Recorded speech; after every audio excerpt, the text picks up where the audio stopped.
안녕하세요. 오만사입니다. 오늘은 사랑하는 우리 시어머니 환갑 선물을 사기치자고 한 형님을 참교육했습니다. 란 내용입니다. 오늘의 사연 시작하겠습니다. 안녕하세요. 결혼한 지 1년이 조금 지난 새댁입니다. 직장에는 다니지 않고 있고 대학원을 다니면서 조교로 있습니다. 그래서 아직은 아이가 없습니다. 저희 남편이 이남 중 차남이고 아주버님과 형님이 계시고 두 분 다 맞벌이 하십니다. 형님네는 5살과 3살인 아들이 있는데 형님 친정어머니가 집에 오셔서 키워주고 있어요. 아주버님이 직업이 일정치 않아서 자주 바뀌는 터라 지금은 정확히 어떤 일을 하시는지는 모릅니다. 가족들도 물어보는 것이 약간 눈치가 보여서 금기시되어 버렸고요. 시댁에는 시어머니께서 혼자 살고 계십니다. 남편이 결혼 전에 시어머니와 함께 살았었는데 저희네가 결혼하면서부터 혼자 사시게 되어서 늘 맘에 걸립니다. 그래서 되도록이면 자주 찾아뵈려고 합니다만 그래봤자 일주일에 많아야 한두 번 정도이네요. 남편이 결혼 전에 시어머니와 함께 살면서 생활비와 용돈을 책임졌기 때문에 결혼 후에도 혼자 계신 시어머니에게 계속 생활비를 드리고 있습니다. 아주버니나 형님은 시어머니 생활비에 대해서는 이런 방구도 언급하지 않으시고 남편이 알아서 하겠거니 하고 미루는 모양새입니다. 시아버지께서 폐암으로 돌아가실 때도 병원비며 장례비도 일절 신경 쓰지 않아서 차남인 남편이 혼자 다 했다고 했습니다. 장례 준비를 남편한테 다 맡겨버리고서는 자기 지인들한테서 온 조의금을 돌려달라고 하더랍니다. 오로지 그것만 신경 쓰더라네요.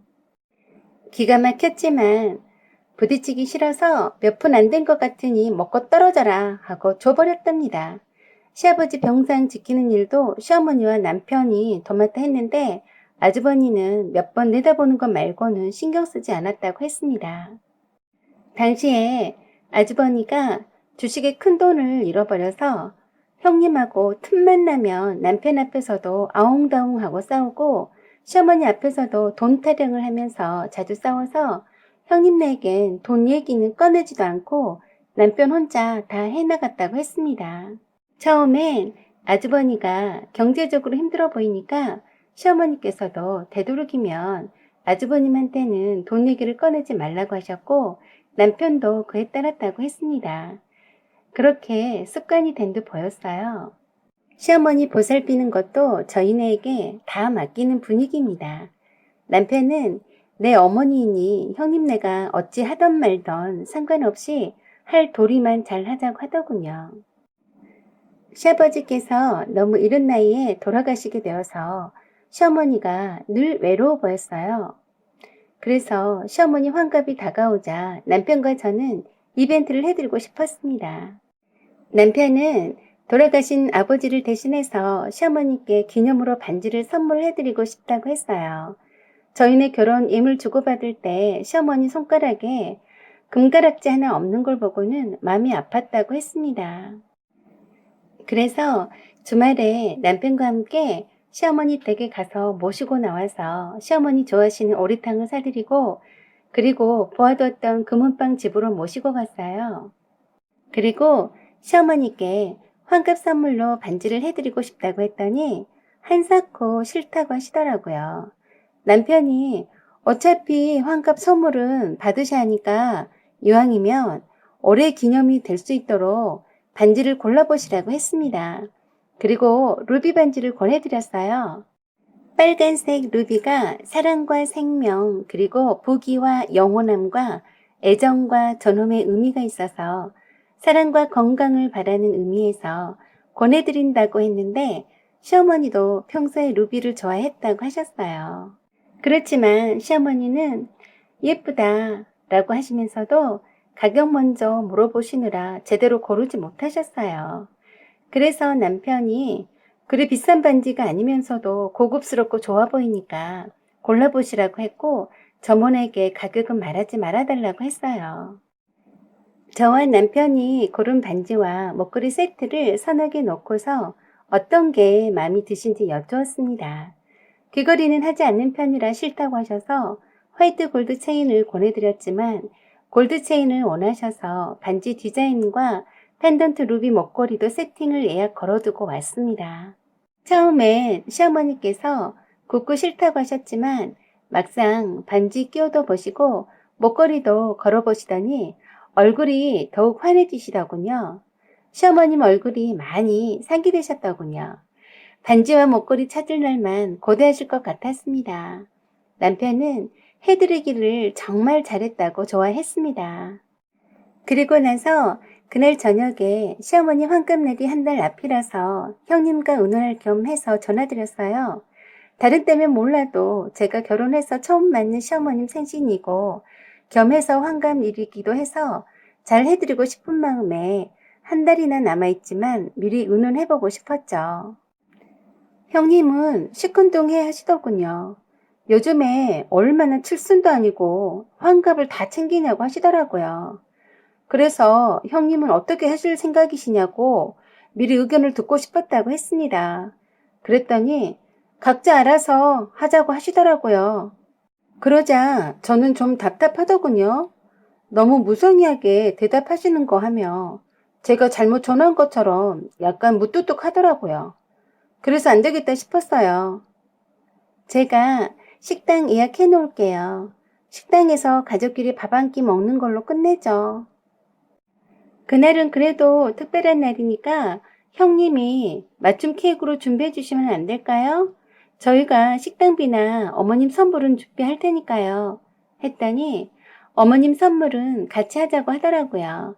그래서 이미 저희네가 따로 시어머니께 루비 반지와 목걸이를 맞춰드리고 왔다고 했더니 노발대발 했습니다. 왜 자기네들이랑 의논도 하지 않고 멋대로 선물을 해드렸냐고요. 그래서 제가 저희네가 따로 해드리고 싶어서 한 거라서 형님네도 해드리고 싶으시면 따로 해드리라고 했습니다. 그랬더니 언제 봤다고 그런 경우 없는 짓거리를 하냐고 소리 지르더라고요. 루비 반지와 목걸이라면 한두 푼이 나가는 것이 아닌데 저희네가 그런 고가품을 선물하면서 식당비도 동생네가 지불하고 자기네는 케이크만 딸랑 들고 가면 참 우습기도 하겠다고 하시네요. 그래서 어쩌라고? 저희네만 시어머니 생색내는 자리인데 꼭 그 자리에 형님네가 들러리 서야 하냐고 참 그럴싸하게 말씀하시더라고요.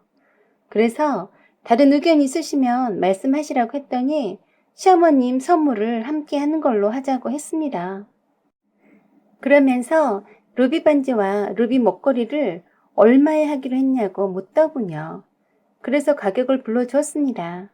그랬더니 입이 떡 벌리면서 혀를 쯧쯧하고 차더라고요. 그러면서 하는 말이 동서가 어려서 아직 뭘 모르는구만. 미치지 않고서야 루비 반지를 그렇게 비싸게 맞췄어? 완전히 속았구만 하면서 혀를 차는 거였습니다. 네? 제가 속았다고요? 슬슬 기분이 나빠지면서 황당했습니다. 말하는 투가 머저리 동서가 물가도 모르고 남들 복노릇한 것처럼 말하더라고요. 형님, 그건 저희가 알아서 할 테니까 그러시면 형님이 따로 어머님 선물 준비하시든지 하세요. 하고 전화 끊어버렸네요. 기분이 얼척이 없는 게 속상했습니다. 왜 남편이 형님네 부부를 상종하기 싫어하는지 알겠더라고요.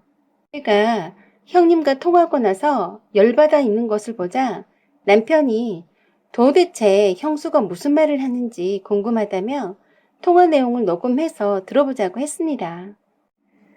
그새 아주머니랑 의논인지 뭔지 했는지 벌써 전화가 울리더라고요.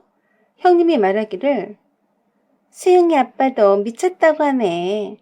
모두 해서 20만 원이면 떡을 치고도 남겠는데 무슨 돈지랄을 그렇게 했냐고.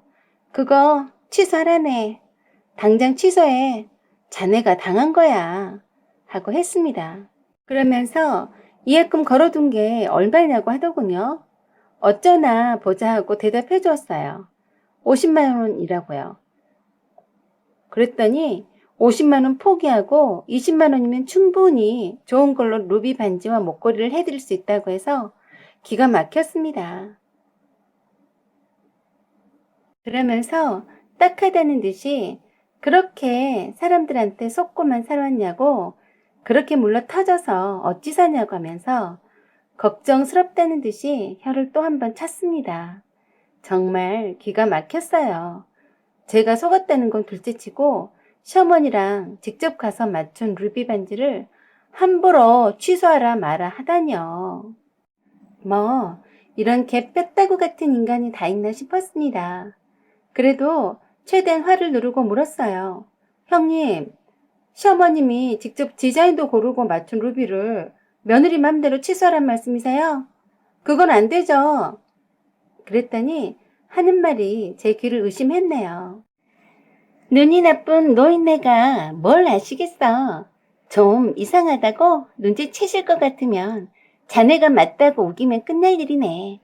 50만 원 예금 포기하고 내가 그보다 저렴한 것으로 더 좋은 걸로 루비 반지하고 목걸이를 준비할 테니까 그때 맞췄던 목걸이라고 우기면 되네.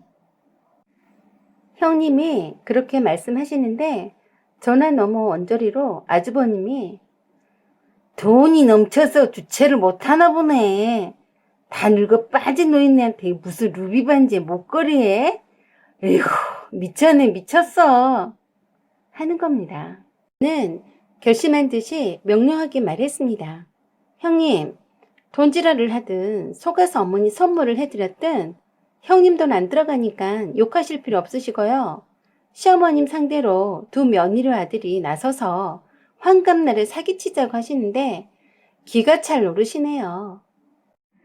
어디 형님이 말한 20만 원으로 떡을 친다는 루비 반지가 얼마나 그럴싸한지 어머니 환갑날 비교해서 보자고요. 설마하니 가짜 루비 반지와 루비 목걸이를 선물하자고 하시는 건 아니시겠죠? 하고 말했더니 정말 제 귀를 의심하게도 가짜 루비 반지가 어때서? 나이 드신 분이 진짜 루비 반지를 얼마나 끼고 다니시겠어? 편하게 가짜 루비 반지 끼고 다니는 게 낫지 안 그래? 저는 입을 떡 벌리고 다물 수가 없었네요. 이런 기막힌 일이 있을 수가요. 그러면서 하는 말이 가관이네요. 진짠지 가짠지 자식이 말해주지 않으면 어떻게 알겠어. 그렇다면 그런 줄 알겠지. 암튼 자네는 당장 취소하고 시어머니 환갑 때는 구색은 맞춰드려니까 우리만 아무 말 안 하면 어머니도 좋고 우리도 알뜰하면서 크게 생색내서 좋지 않겠어? 너무도 아무렇지도 않게 말하는 것도 놀라웠고 저희네가 비싼 선물을 해드린다고 하니 자기네도 그 정도의 선물을 해드려야 하는데 마음과 돈이 따라주지 않으니까 제가 세상 물정 모르고 어리버리해서 속아서 덤탱이 썼다고 둘러대면서 가짜 반지와 가짜 목걸이로 둘이서 함께 사기치자고 하다니 정말 형님네 대단하시더라고요. 정말 형님네는 제 상식 밖의 사람들이었습니다. 상종 못할 인간들이라고 깨닫고 최대한 멀리 해야겠다고 다짐했습니다. 남편은 전화 녹음 내용 듣고는 완전 화가 나서 형님네 전화를 하려고 했지만 제가 막았네요. 상종할 인간이 따로 있는 거라고 해봤자 소용없는 인간들이라고 입만 아프다고 했죠. 그대로 형님이 전화했는데 받지 않았는데 형님이 시어머니한테 전화해서 시어머니 환갑 선물로 루비 반지와 목걸이를 자기네와 함께 해드린 거라며 했다네요. 그러면서 시어머님이 큰애가 웬일이냐고 기분 좋다고 하시면서 남편한테 전화했다고 했습니다. 순간 남편은 그렇게 좋아하는 어머니 모습에 사실을 말씀을 드릴 수가 없었다네요. 그리고 얼마 후 기다리던 예약해두었던 루비 반지와 목걸이를 시어머니 모시고 찾아왔습니다.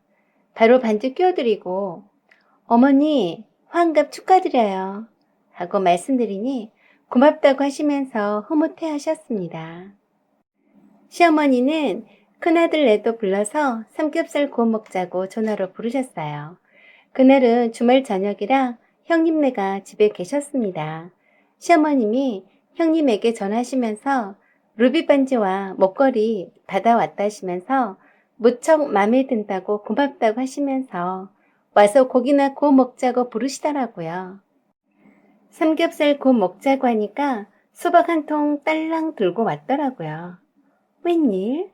오늘은 수박도 들고 왔네.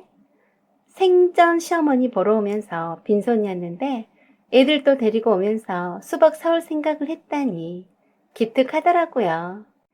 가짜 루비 반지를 해서 시어머니 몰래 작당해서 사기치자는 전화통화 이후로 처음 보는 거라서 반갑지는 않았지만 시어머니 앞이라서 고개만 끄덕이고 괜히 형님네 애들만 쳐다보고 눈도 마주치지 않았습니다. 남편도 그렇고요.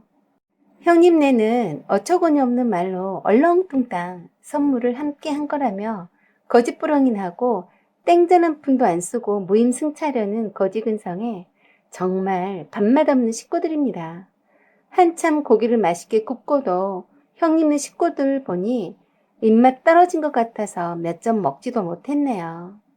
식사가 끝난 후 수박을 자르면서 시어머니께서 할 말이 있으시다고 자리에 다 부르셨어요. 그리고 아주버님한테 말씀하셨습니다.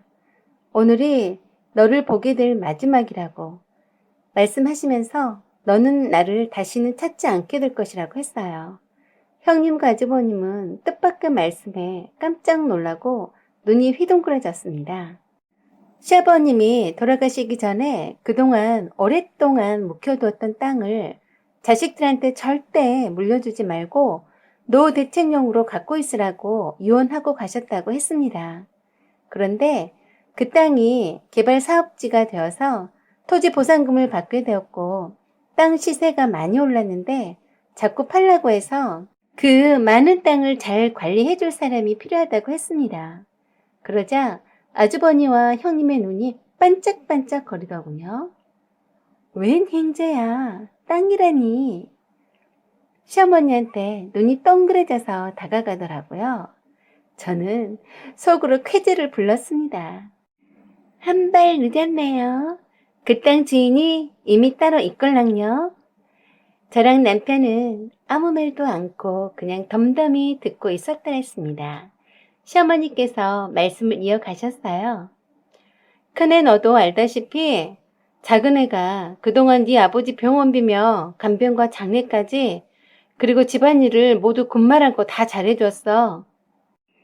나는 작은애가 그 땅을 내 대신해서 잘 관리해주리라 믿는다.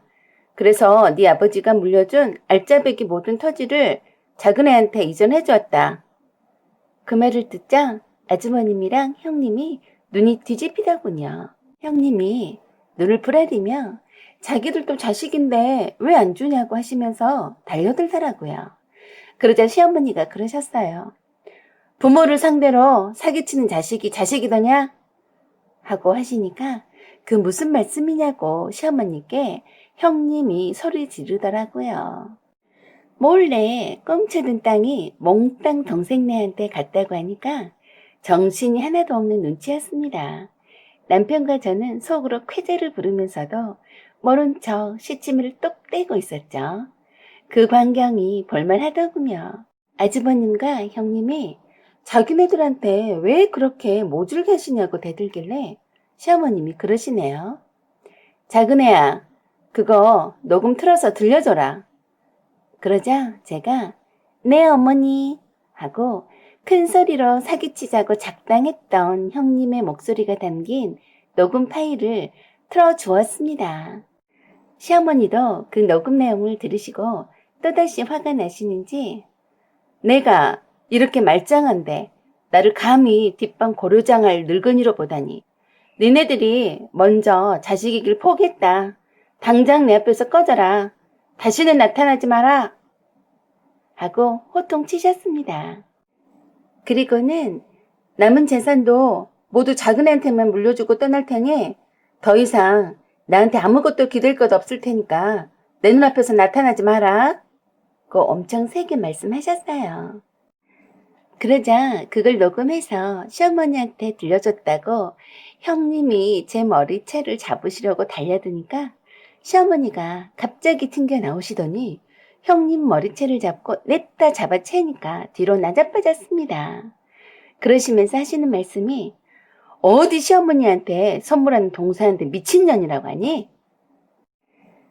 녹음한 내용을 다시 리바이벌 해서 들으니 시어머님이 완전 열이 받으셨는지 형님 뺨을 때리셨어요. 그것도 연거푸 때리시는데 아주버님은 말리지도 않고 보고 있더라고요. 남편이 나서서 시어머니 보고 진정하라고 하면서 말렸습니다. 뺨 맞고 땅 뺏기고 참 안 됐다는 생각이 듭니다. 찌질이들. 아니, 그러게 진즉 행동과 말을 잘했어야죠. 그동안 남편이 착해 빠져서 이 꼴 저 꼴 안 보려고 참아온 모양인데 전 절대 못 참아요. 설마 하니 고상한 동생네 부부가 시어머니 환갑을 앞두고 분란을 일으킬까봐 쉬쉬 할 줄 알았지 냅다 이럴 줄은 몰랐겠지? 그래, 시애미한테 사기치자녀는 정상이냐? 그게 자식이냐? 꼴도 보기 싫다.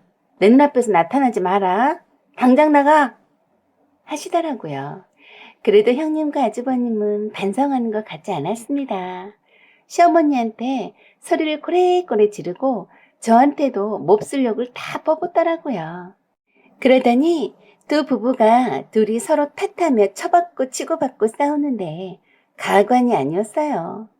어찌 저런 인간 같지 않은 것들이 쌍으로 자식을 둘이나 낳아서 만나서 사는지 참 신기하기까지 했습니다.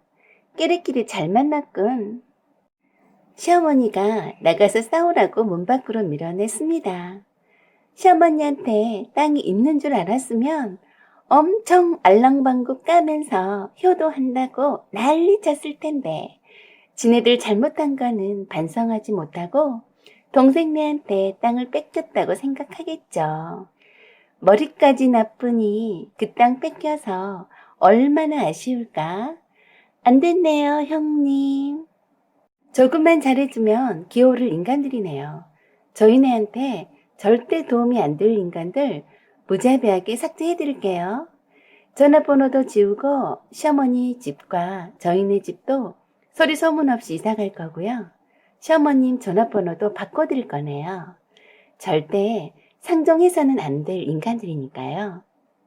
사실 남편도 시아버지 병실에서 간병하면서 오랫동안 묵혀두었던 땅이 있음을 알고 있었다고 했습니다.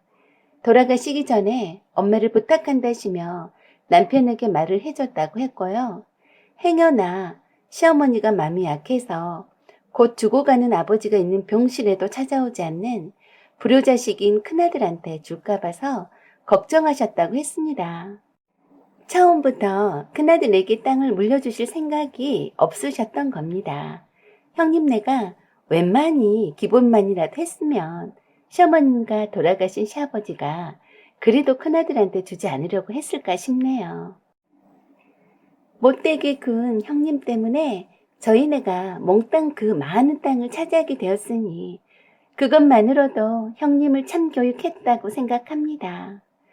우리 모두 내 가까운 가족부터 주변 사람들한테 잘하고 살아야겠습니다. 특히 재산 없는 부모님한테도 효도합시다. 사연은 여기까지입니다. 구독과 댓글 그리고 알림 설정 잊지 마세요. 사연 제보도 기다립니다. 여기까지 시청해 주셔서 감사드립니다.